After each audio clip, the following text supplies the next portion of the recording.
I recently talked a friend into getting a Dyson Airwrap. She's struggling with it. I told her I would do a tutorial. I'm going to do a quick tutorial using a large barrel on damp hair with the Dyson Airwrap. This is a learning curve. Learning how to use it, especially with the barrels, it takes a little while, just like everything else. So the first thing that I do, I use some kind of blowout cream or mousse. Today I'm going to use Cupid's Kiss blowout cream. I love these products so much.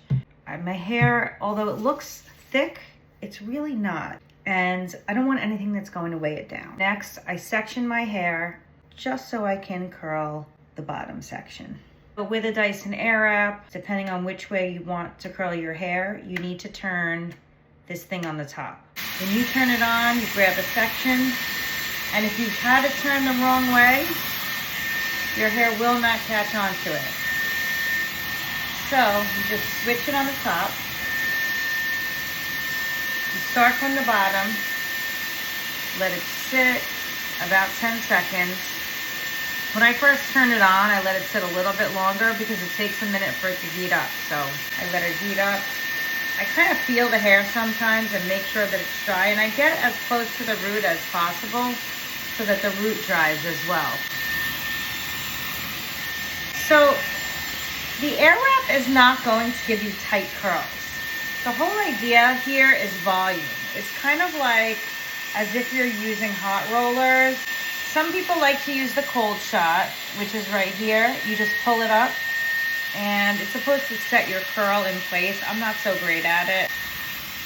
But as you can see, it does give you a curl, and you can't expect that curl to stay that curly. It's an Airwrap. It's going to use air to curl your hair as opposed to hot plates. And so I'll do half of my head, I'll switch the barrel direction, and then I'll work on the other side. So then I start on the other side, and I use this in place of blow drying my hair. I haven't used an actual blow dryer in probably over a year. It's also really important to hold it at the right angle. If you don't hold your Airwrap at the correct angle, you'll have a harder time getting the hair to actually stay. I'm going to switch to the next section. I'm going to separate it from the dry hair. And I usually start from the back so that I don't leave any pieces out.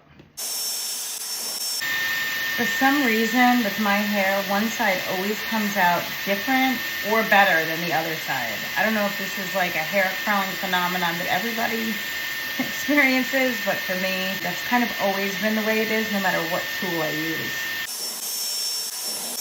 This doesn't have to be perfect. There are no rules how to do this. Just curl your hair. When you fluff it out or brush it out, at the end, it will all work out. Now I'm going to switch the barrel so that it turns in the other direction and start on this side. The final section on top, I'm going to separate it in the middle. If your hair is wetter, more wet, it's going to be a little bit harder to get it to stick around the barrel. It's not such a bad thing because the curl does last a little bit longer, I think, the wetter your hair is.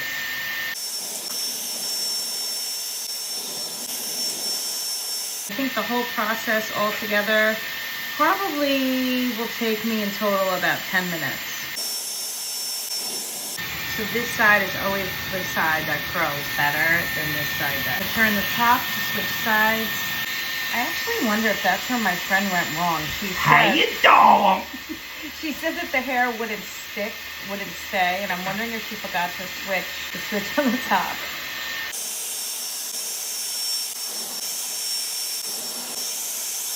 Sometimes you have to coax the little hairs onto the barrel. Let me get this one last little piece here. I think I left it out. So I'm done curling, and it's always best to use some kind of hairspray. I like this Kristin Ess Workable Hairspray because it doesn't make my hair stiff, but it still kind of holds the curl. I'm gonna go get dressed. I'll be back. So I'm back, I'm ready to roll, and I need to fluff out these curls. I guess you could leave it like this if you wanted hair this curly, but I don't. I just want volume and wave. Some people use a wide tooth comb. I'm just gonna use my hands today. I tend to like to use my hands for makeup, hair. I just think that there's no substitution. I am ready to go. I hope that this was helpful for some of you who've maybe had struggle using the Airwrap. This volume, these curls will last me at least 3 days. I may have to touch up in 2 or 3 days, but there's no other tool that makes my hair look like I literally just stepped out of the salon. If you have a Dyson Airwrap and you have some tips for me, I'd love to hear them. I think that there are endless ways to use this tool. And if you're contemplating getting a Dyson Airwrap, I recommend doing it. As I said, it is a learning curve, but in the end, for me, it's one of the greatest tools I've ever used.